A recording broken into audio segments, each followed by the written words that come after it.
Thank you, Rachel. We appreciate it. And Rachel mentioned it, but let's welcome to the stage Rickell Howard-Smith, the president and CEO of the YWCA, former civil rights attorney. It's like a Marine. You're never a former, right? You're a current civil rights attorney, women's advocate. And Barbara Turner, 40-year veteran of the financial services industry and founder of BT Rise. Let's give them a nice welcome. So this is going to be an amazing discussion because if you don't know these two women, you will over the next couple of minutes. And if you have questions, keep them up here. So we might open it up for questions here in the next couple of minutes. Rachel mentioned that the theme is making it happen today. So I want to start with that. Barbara, let's start with you. How do you make it happen? Because you make a lot happen. I just do what I feel needs to be done. And, I see an opportunity and I go after the opportunities. And so for me, it's about focus and discipline and passion. I try not to do anything that's not aligned with my beliefs, my thoughts, and my passion. And what about you, Rickell? So you said, or let everybody know that I'm a civil rights attorney, so I have a lawyer's brain. I'm very cerebral and strategic, and even at home, which drives my husband crazy. So when I see, and I think it's something that's innate in women, generally speaking, when you see something that needs to be done, you do it. And if you're not capable of doing it yourself, what do? You build a team of people, you pull people in with more expertise than you to get it done. Rachel's discussion about the whole snow day situation proves that, right? Women are like, how are we going to fix this? What can we do to entertain those kids at home? All right, let's talk about your personal journeys, both of you. And Rickell, let's start with you. Both of you have made incredible strides to get where you are. Let's talk about that journey for you, what it has looked like, and how you've kind of propelled yourself along the way. Absolutely. I mean, starting from childhood, I'm born and raised in Cincinnati. People rarely say that anymore, but I'm actually from Cincinnati, and decided very early on that my purpose and my passion was helping people. I was either going to be a doctor or a lawyer. Went away to school and decided to go to law school, and then in my second year of law school, I had a baby, my son. Thought about dropping out, coming back home, maybe trying to work at P&G. I already had a bachelor's degree, but my law school at the time, the dean asked me to stay. She not only asked me to stay, but I said, I don't have childcare, what am I gonna do? And she agreed to watch my baby boy during a late class that I had after daycare was closed. She did that for a full semester. And that's just one part of the story. I had a lot of women in the law school kind of wrap their arms around me to make sure I could finish. So I finished and I came back here and I started practicing law. Started at Legal Aid, representing people living in poverty in a variety of circumstances. And it was great work, but I wanted more. I felt like I could do more on a larger scale, and that's when I transitioned into civil rights law. Knew that my passion was to represent women and children, and that's what I did for the next 13 years after that. Filing cases on behalf of women and kids in federal court to advance our civil rights, not just the individual client. And then I hit a brick wall. Practicing in court is difficult. I had some difficult cases, particularly representing children. Not the children, they were not difficult at all. It was the adults that were involved that treated children poorly. That was difficult for me, and I decided to use my skills to step into nonprofit leadership. I worked in philanthropy prior to coming to YWCA. I worked at Urban League as the executive director of the Center for Social Justice, and I ran for judge. I was not successful though. I was not successful in that race, but just one quick story about how your purpose always trumps everything else. The day that I found out that I did not win because it was a really close race that went into a recount, I got a call from a board member at YWCA asking was I interested in this role. And so 2 years later, here I am. And the argument can be made you might be helping more people in this role than as a judge. That's amazing. That's a great story. I didn't need to trump the applause. Let's give that a round of applause. Barbara, let's ask you, tell us about your personal journey. Was there a moment where you're like, this is what I need to do and how I need to do it? Absolutely. So I'm a Cincinnati native as well, West Side, and and I was a computer science major and spent some time working in that field, not very long, for about 6 months, and quickly determined that I hated it. I majored in computer science primarily because I was told that was what I was going to major in. I graduated high school at 15. My parents did not see a need for me to go to college, and so I had to fight to go to college. And ultimately, I was told this is what you're going to major in. My junior year of college, had a baby and started working at a bank, night shift because that's what programmers do, and ultimately posted out for a different role, and that role was in the trust department. And while working in the trust department, it was my first real exposure to financial instruments and to the stock market and things of that nature. And I got to see firsthand how families and companies in this region were using their individual wealth to give back to the community, to build generational wealth. And I remember thinking, you know, if I could get a handle on this, this will be life-changing for me and the people that I encounter. And so took a lot of finance classes, and you know, by the time I was 23, I was 22 actually. I was married, 3 children, and working full-time, and on the brink of a divorce.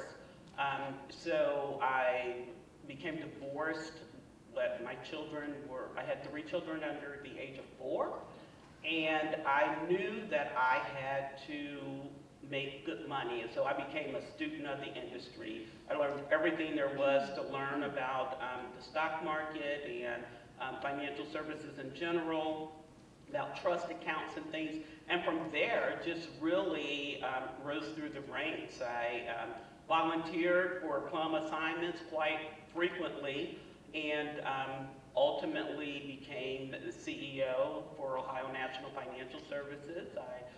At the time that I left, our net revenue was $1.4 billion, and our assets under management, $41 billion. And what I loved most about that job was the impact that we had on individuals and families and the community in terms of giving back. And so 40 years later, my passion for financial services remained, because for me it represented freedom. It was like, if I could get this and get it well, I mean, it will be freedom for me, for my children, and hopefully their children and their children. And so just building generational wealth and raising children who did not have to live in poverty like I did was very, very important to me. And then also giving back to the community. And so throughout that career, when I couldn't give money, I gave my time, I gave my intellect to help different causes. Tell us about BT Rise and why you started it and what it can do for the women involved. Absolutely. So after I made the decision to resign from Ohio National, and so early on people would say, oh, you retired. I'm like, no, I dropped the mic. I resigned. You know, it was my choice. we had just gone through an acquisition. I have been CEO for almost 2 years, but prior to that, I was president and COO, and I was vice chair, and I was CAO, a lot of different C-level roles.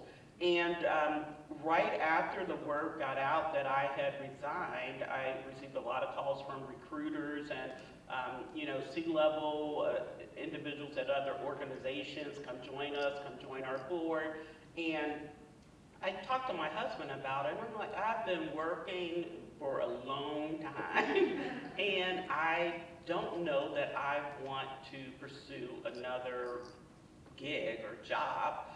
But I made the decision that I would not make a decision for 3 months, 3 to 4 months. I would just think about what's next. And during that time, I've always journaled. I journaled a lot, I meditated a lot, I prayed a lot, and I thought about what did I like most about my career. And it kept coming back to helping people. Helping women and children achieve financial independence and security.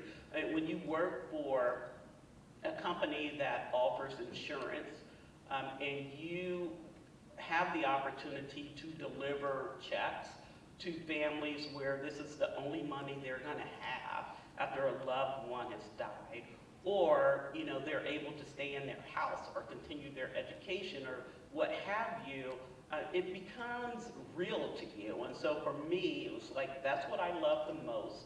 And then I thought, I don't have to get another job to do this. I can start BT Rise and be more focused and intentional around giving back to the community. And so RISE stands for resilience, integrity, strength, and equity. And what BT Rise does is empower women and individuals from underserved communities, help them achieve financial independence and security. And that may be in the form of a college scholarship. It may be a grant to launch or scale a business. It may be a grant to undergo business coaching so that you can develop a business plan. Not everyone who has a great business idea has the business acumen. And so it may be something like that, or supporting Forever Kings and the work they do with young men. Supporting the YWCA and the work they do to help eliminate racism and domestic violence. And so that's what BT Rise is doing. We became incorporated in March of 2023, launched in August of 2023, and since then have distributed 1.2, 1.3 million in dollars. The fortunate thing is it's all self-funded. I wanted to be able to make the decisions and not feel that I had to follow someone's criteria for success. So it's been a labor of love, and me and my family, we feel blessed that we're able to do what we're doing. I'm sure those women do as well. Absolutely, that's wonderful. Let's talk about leadership style, because I know, you mentioned college. I got 2 notes on my report cards. One was talks too much in class. By the way, how many of us got talked to? Right. I swear that is a direct line to success. Right. Continue, please. And the second was sticking my nose in other people's business.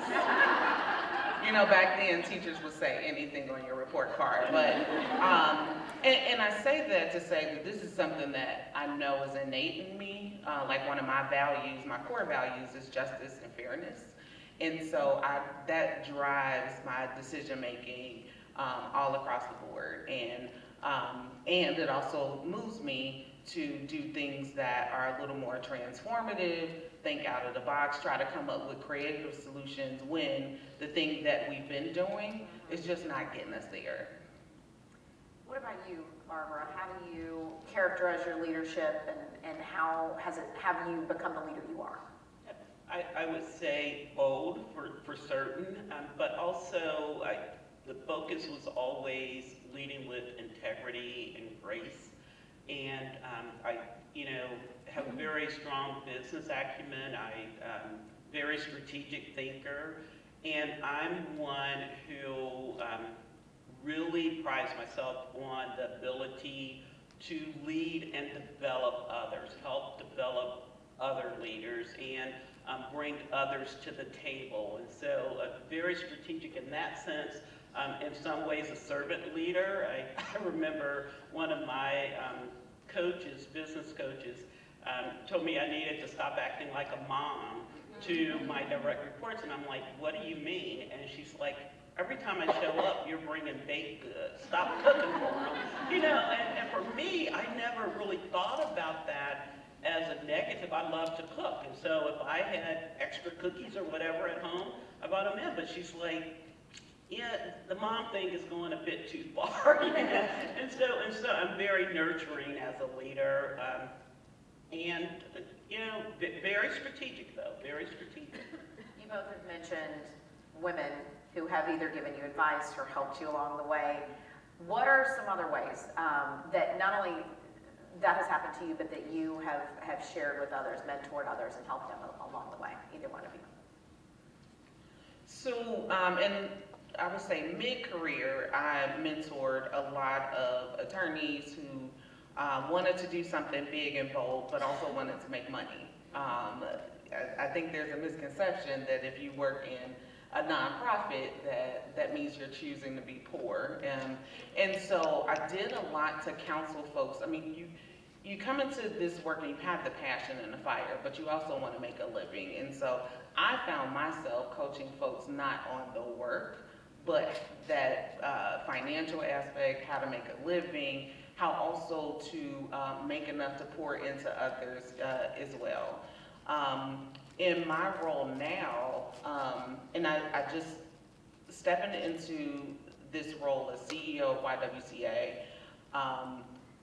I didn't know what I was getting into in a very, very good way.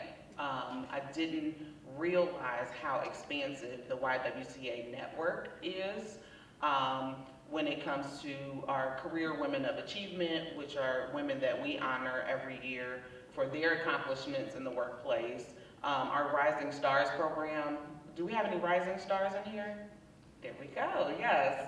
And we brought hundreds of women through that program. We just started a new cohort 2 days ago. And then our domestic violence survivors who are in our shelters. And I say that because I think often when you get to a certain level, some people, not myself, you think you can't learn things from folks that don't have what you have. I have always known, especially when I was practicing, that you learn more from the folks who are directly impacted by the issue, right? Whether that is poverty, whether that is violence, whether that is trying to become financially prosperous, etc. And so stepping into YWCA, I instantly had hundreds of women that not only I could call on for advice and counsel, but I was able to pass on anything that I've learned to them as well. So I am still working through that process. I feel very fortunate, even being invited here today, having the opportunity to get to know Barbara over this last year. Those are things that, had I not been in this physical position at YWCA, I would not have the opportunity to do. Barbara, what about you? A couple of things. Having been in the financial services industry for so long, it was male-dominated. And so I spent a lot of time really coaching, sponsoring, mentoring men.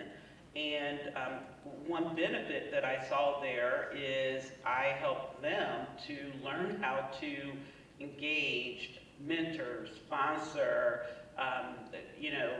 co-lead with other women and bring women to the table. And so it was very important to me not only to do that in that environment, but also even in raising my boys.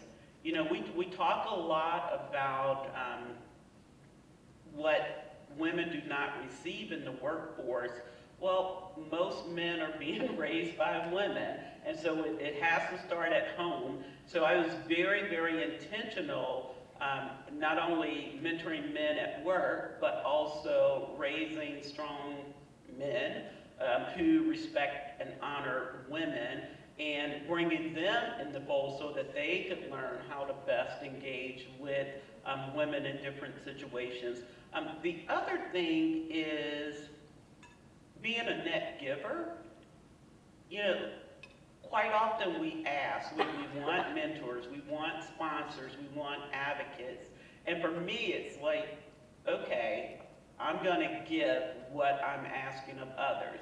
And so advice I would give others is to be a net giver, not just a taker. If at any given point in time, I always look for people that I could go to for coaching, mentoring, and things of that nature, but I also always look for individuals that I could help.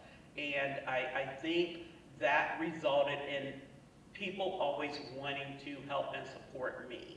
So that's a great way to look at it, net giving. Well, that one will stay up here, I think. BT Rise and YWCA are in empower communities. That's one of many things that you guys have in common. How do you make sure, as you do that, especially working in groups, that your mission is embedded in all that you do? And Barbara, let's start with you. I would say you have to go back to your mission and your strategic plan at every decision point, you know, and make sure there's alignment. The other thing is you have to speak it. You have to make sure those individuals that are with you to help execute your mission and vision, that they understand your values, your goals, your passions. And so I have an advisory board, and it's quite interesting because, as my husband would say, Barbara, if you had your way, we would be sitting in an empty house because you would give it all away. And so my advisory board, they're kind of my checkpoint, you know.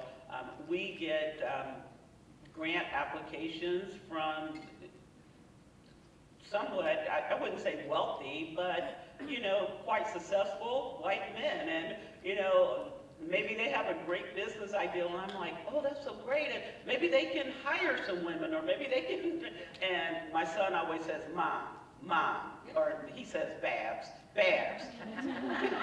How does this align with our mission? You can't help everyone.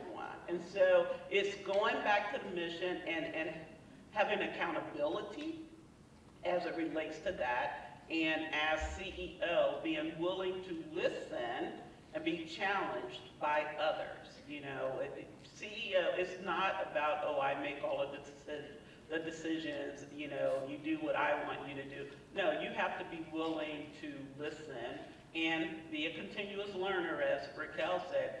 You don't know it all. You should always be willing to accept advice.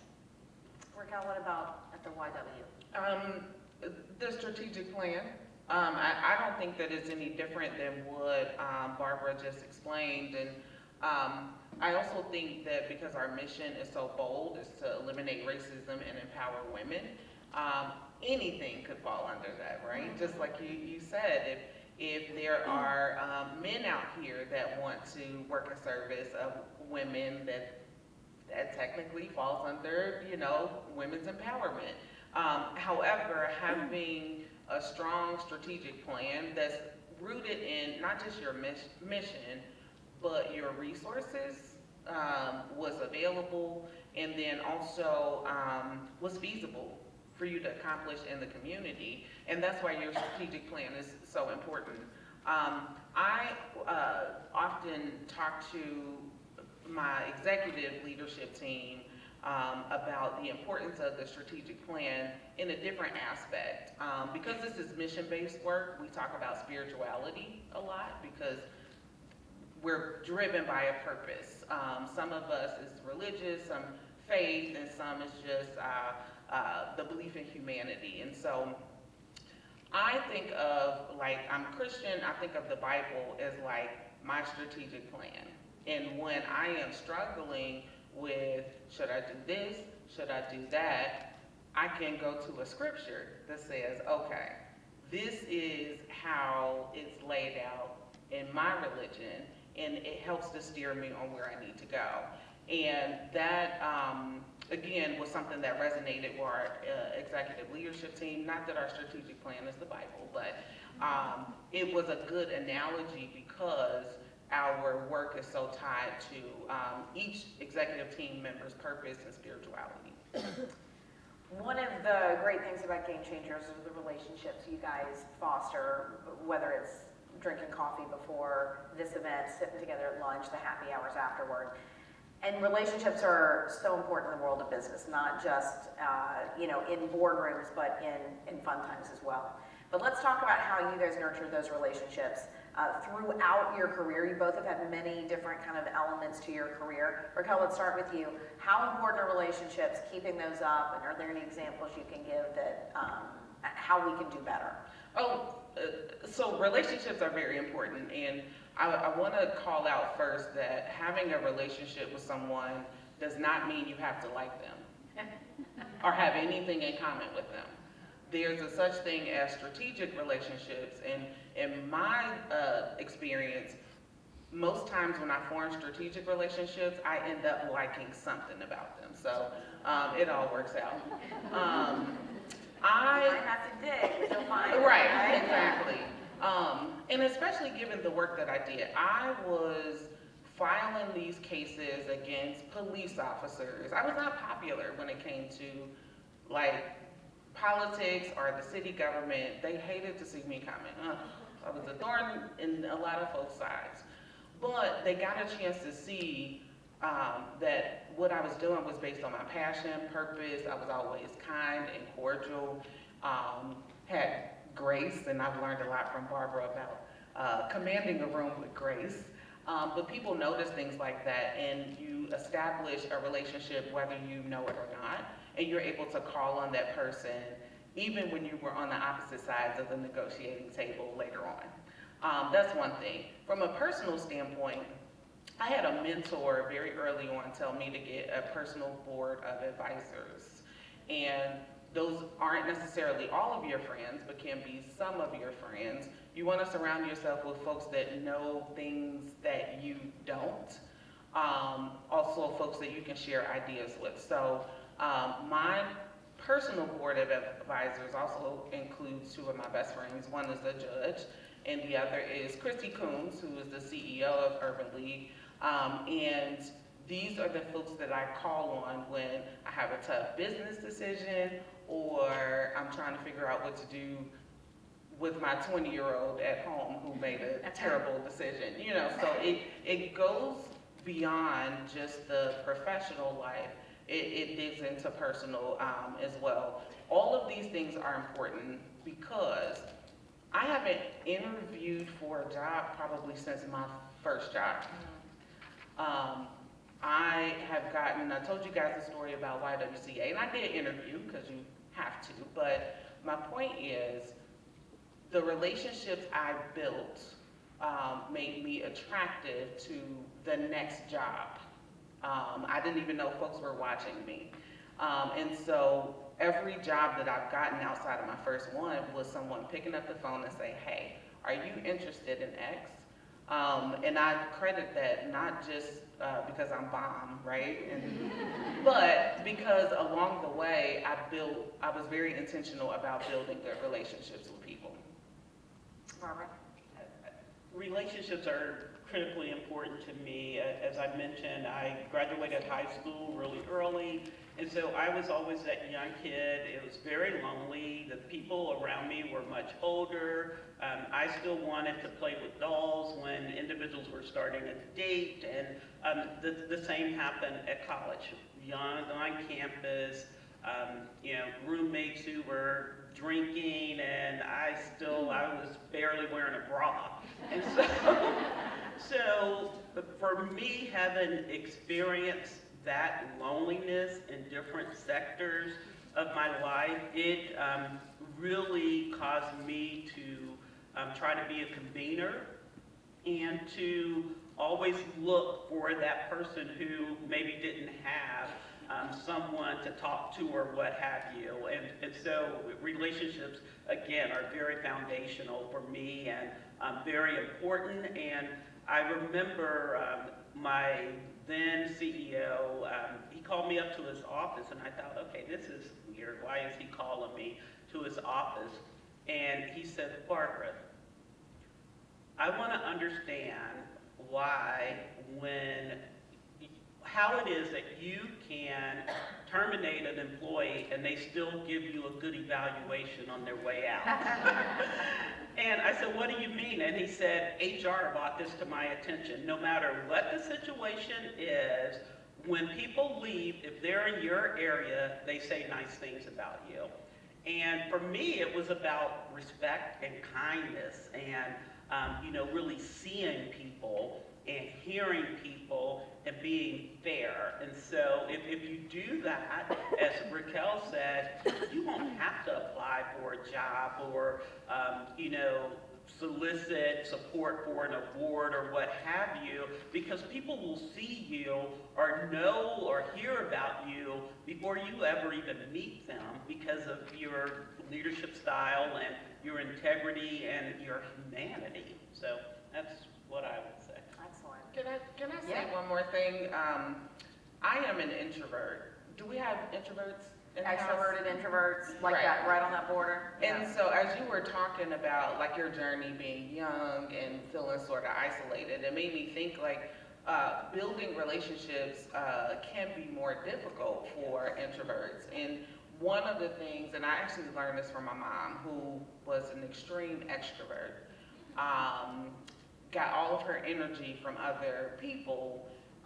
She gave me an assignment when I graduated law school and moved back to Cincinnati, and that was for me to go to an event, and I had to, as soon as I walked in, pick 3 people that I was going to talk to. That's how much of an introvert I was. And it was like just having a practical plan walking in there made me, it was almost like a challenge. Like, so I walk in, I'm going to talk to the 3 of you. You're milling around the room, and I'm like, okay. And walk over and talk. Probably was very awkward and nervous, but I only say this because I think that, one, people rarely believe that I'm an introvert. I absolutely am. But in order to get to this point and build relationships with people, I had to do a lot of practice, and it had to be very, very intentional. So I just want to let folks know, don't let, what comes natural to you, whether you're an introvert or not, be a barrier to you building the relationships that are needed. Yeah, I tell people all the time, I spent 21 years on TV. I'm an introvert. Like, how's that even possible? But somehow it works. But it's like cosplaying as an extrovert every once in a while. You both have mentioned that you started one way in your career and then suddenly you're over here, either by design, by accident, by happenstance. For those folks who may want to do that, maybe they want to like shift a little bit toward their passion or something like that. What are ways that they can do that maybe you've done or that you've thought through how this might work? Barbara, let's talk to you.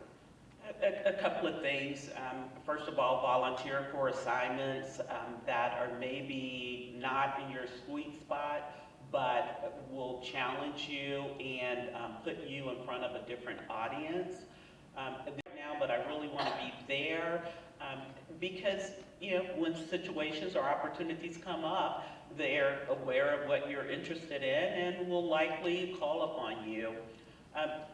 But the other thing I would say is you have to write your own narrative. I mean, one thing that it's been great for me in the sense that I was very successful. I mean, I never had to really apply for jobs. As Rickell said, people would call me or my boss would call me and say, oh, we're going to move you here. And there were times I would say, I've only been in this role for a year. Let me finish what I started. And but no, we want you here, And that's all fine and good, but when I stepped back and looked at my career journey, I let everything come to me. I did not spend a lot of time mapping out what I wanted to do next. And while very successful, I advise people against that. I advise my children, well, my husband tells me stop saying my children, my adults, I have 6 grandchildren, they're adults. My adults, I advise them to own their power, chart their course, be in the room when decisions are being made about their career. Don't just accept everything that's put before them. And so I would say be very intentional in articulating what it is you want to do. Be a student of the industry so that you can pivot and flex.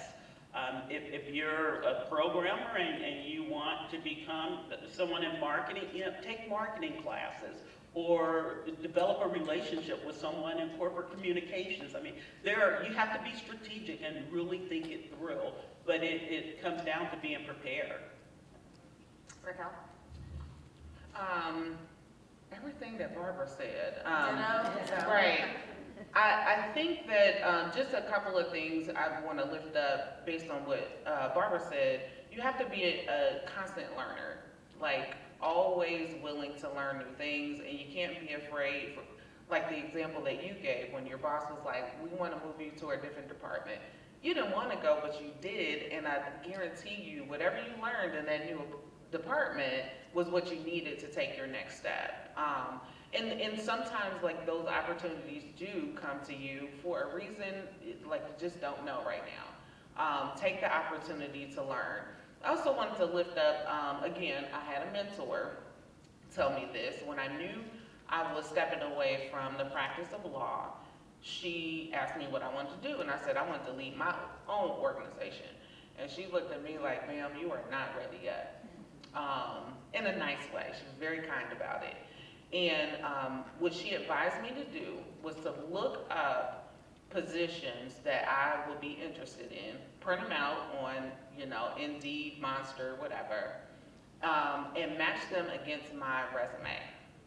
Highlight the areas where I did not have experience and seek out my next job based on getting that experience. It was a great thing for her to tell me because I am a planner, I'm very strategic, and so I had a little bit of a roadmap. I didn't know what the job was going to be, but that is how I ended up in philanthropy, because when I was a lawyer, I didn't know much about raising money, the financial side of running a nonprofit. That was my biggest gap. And so stepping into philanthropy, and I was only there for 2 years, it gave me at least probably 10 years worth of experience that I was able to take on with me to Urban League. And then in this role, I have connections with donors that I didn't know that I was going to need, that I got there. And so it was a very, very practical way for me to strategically pivot. Even though it is true that the jobs came to me, I was also able to say, I don't think that fits into the skill set that I'm trying to develop right now. And then the last thing that I will say is I gained some of my experience, the experience I needed, on boards, serving on nonprofit boards. Again, finance was like my biggest gap. And so I joined a board, a pretty large board here in the city, and I immediately joined the finance committee. I was the only person, non-financial professional on there, but I learned so much about nonprofit finances that I have taken with me into this role. And you guys will have that opportunity as well, learning about boards and creating that experience, creating that through line for you. Barbara, were you going to say I was something? going to add something about relationships. You probably heard the quote by Maya Angelou that says, when people show you who they are, believe them the first time. There are also situations where you need to know when to steer clear of certain types of relationships. I had a professional coach who was hired to support me in my career, and every meeting we had, he asked me what I was going to do to support the men that I worked with. I mean, he would very clearly say, Tom wants to be the next CEO. Your assignment is to provide me with a list of what you're going to do to support Tom. Tony wants to do blah, blah, blah. what are you going to do to advocate for Tony? You know, and I had to number one, see that he wasn't there to help me and make the bold decision to fire him.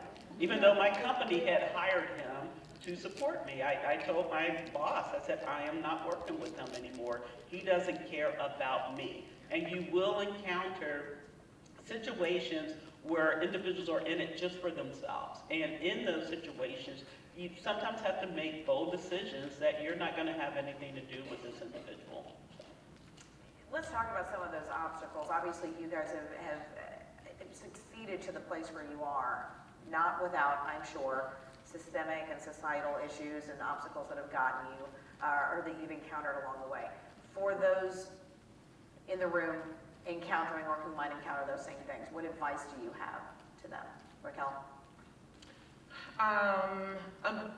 I know that there are at least 3 major challenges that I face that sort of steered me in one way or another. One, I mentioned that I had my son in the middle of law school, and that was, for me, looking back on it, my opportunity to see how women really wrap their arms around someone that they know has it in them.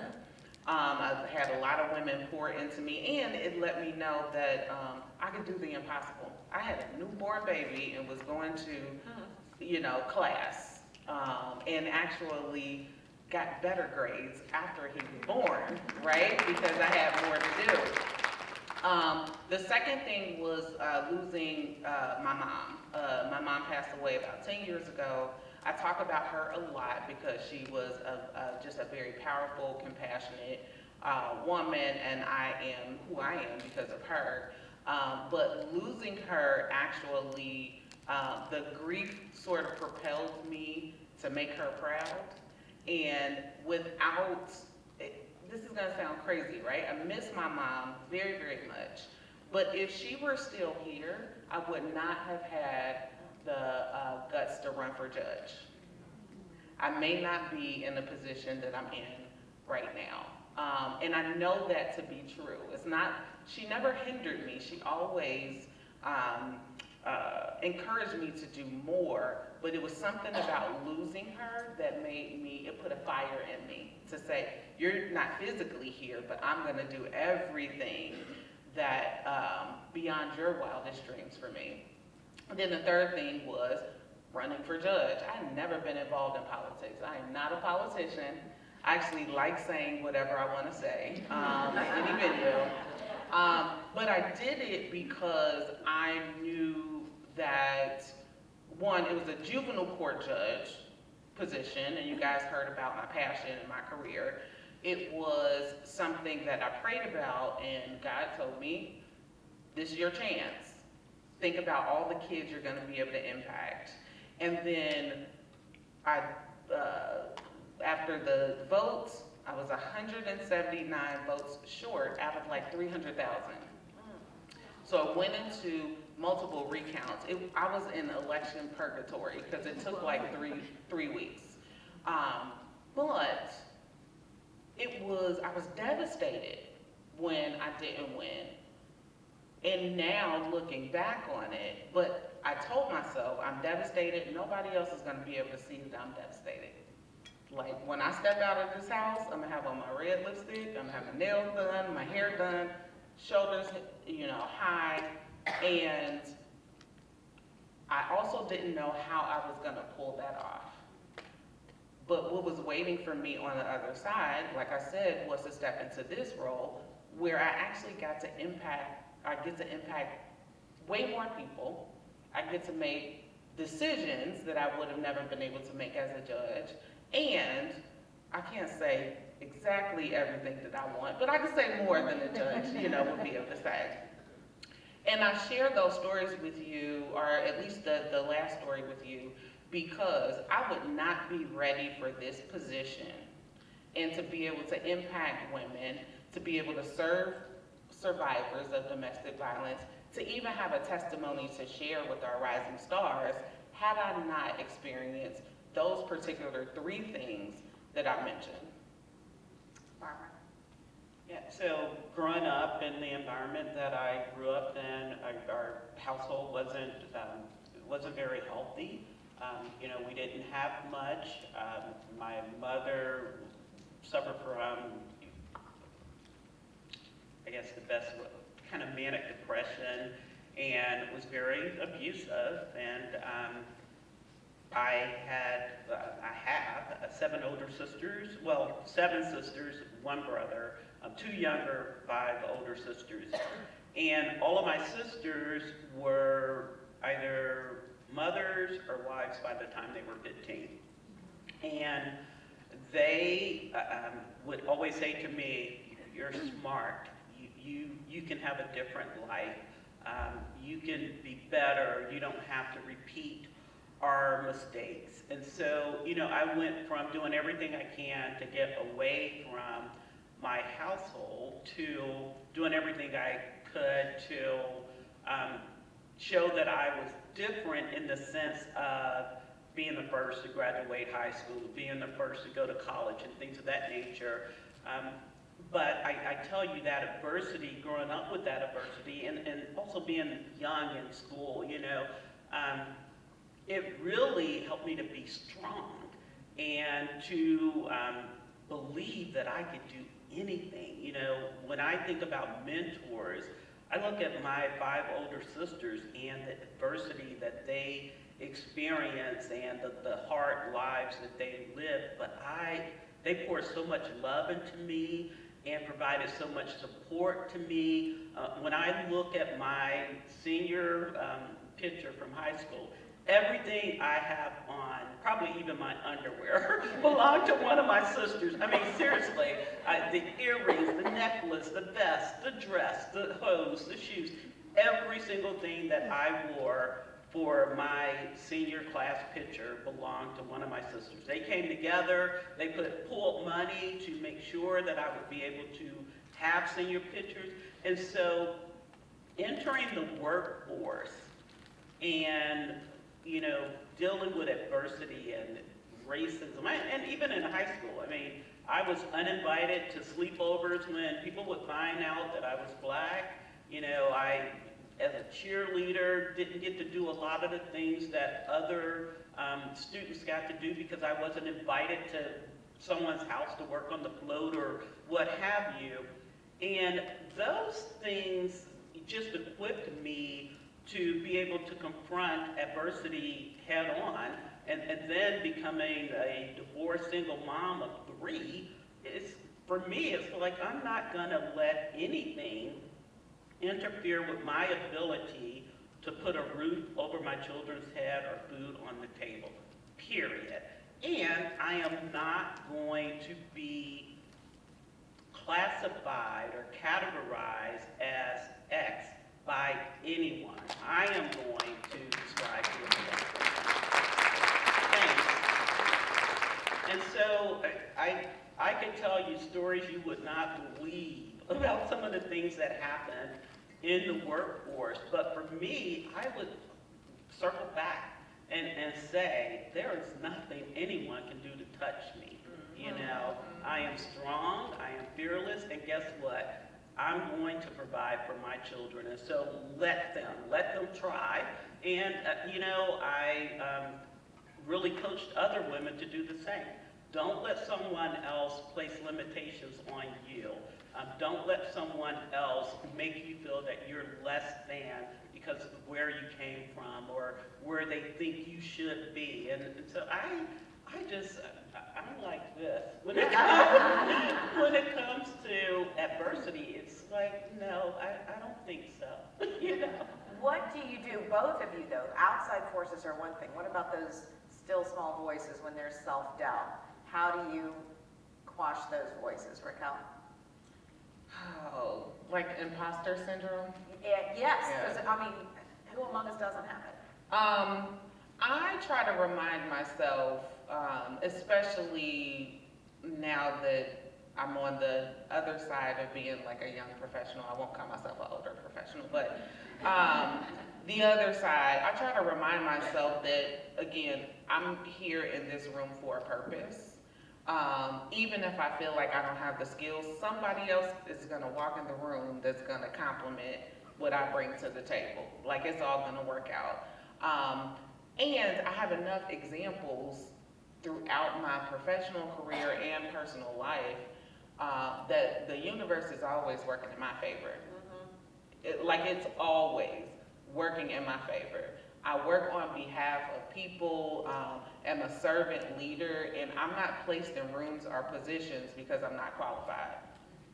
I'm placed there because I am the person that is not just qualified, but I'm the person that's supposed to do the thing that needs to be done. And so, I think when that self-doubt creeps up, you just have to remind yourself of that. You're in this position, not because somebody selected you or thought you were the most qualified candidate, because you're supposed to be. Because when you walk in that room, you're supposed to learn something in that room, and everybody else is supposed to learn something from you. Barbara, I wonder after what you said, do you even have self-doubt? Or are you just like over it? It's gone. I really do not. And it's not because I feel I'm perfect or anything like that. It's just, I feel everyone has something of unique value to give, period. And I'm going to show up and I am going to give what I am capable of giving, period. And if it doesn't work out, guess what? That's okay. Yeah. And so I remember having, I had some type of surgery or something, and I said to my husband, well, it's not like my nose is on the other side of my face. When he asked me, are you going to go before that? Yeah, I don't care.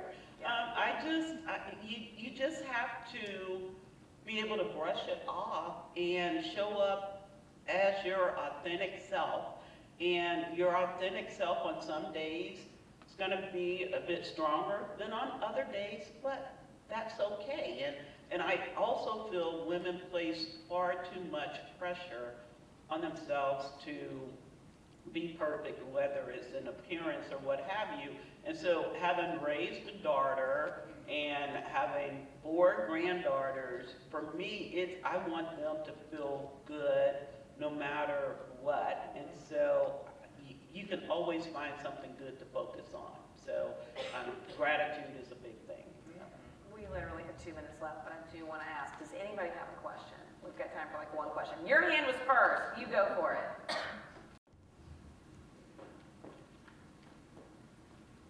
This RBG, like, look at her outfit. I know. Sorry, I love I'm calling it She's out. got You the look good, dessert girl. collar going.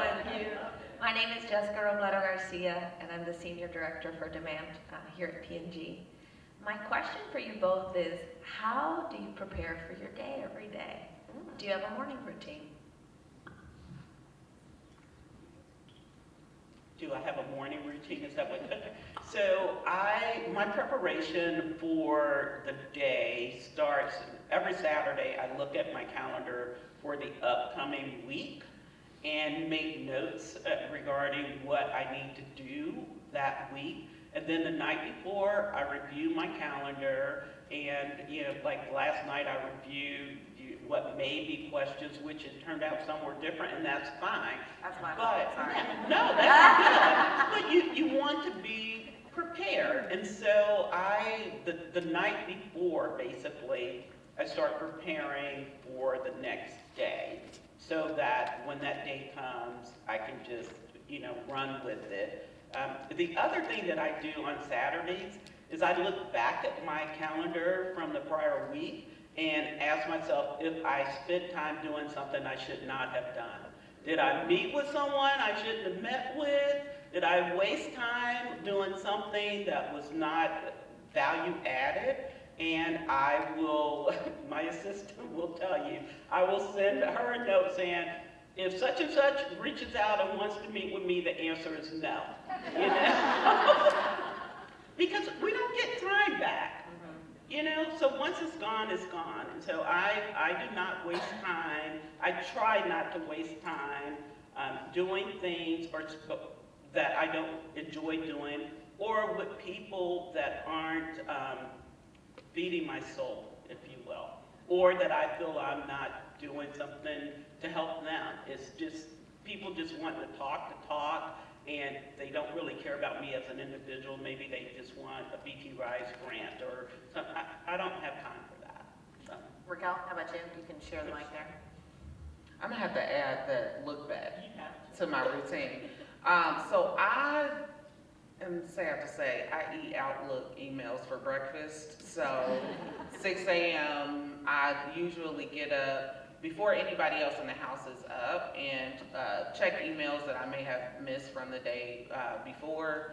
And then I get my household ready. I have 2 dogs, so they need to be walked, and get my daughter off to school. But I do start my day off with Outlook emails and also looking at my Google alerts. This has been maybe not the healthiest habit, but I have Google alerts for things like DEI or women's rights, things that are related to the job, and then also related to things that I care about personally, so that when I step into the office, I know the things that I need to share with my leadership team, the things that my board needs to know, or the things that are going to impact the organization that day, or we should speak on. And then on the weekends, I like slow mornings, because my mornings during the week are not. So I will stay in bed and scroll Instagram until, 9:30, 10 o'clock, as long as I don't have anything to do. My kids are 16 and 20, so I'm not getting up to fix breakfast for anybody. Everybody's on your own. As a matter of fact, I expect a plate to come together on the weekends, and then sort of take the day from there. I also clean, although I do recommend that if you have the resources, get a cleaning person. But I am a person that likes to clean myself, and so I absolutely do. Of course, you I clean before the absolutely cleaning do. lady comes. They're not coming into my house with dirty baseboards, right? And so for me, having or taking time to get my own personal space together is therapeutic, and that's what I like to do on the weekends. There you go. 2 CEOs and how they start their day. Thank you guys so much. Rickell Howard Smith and Barbara Turner.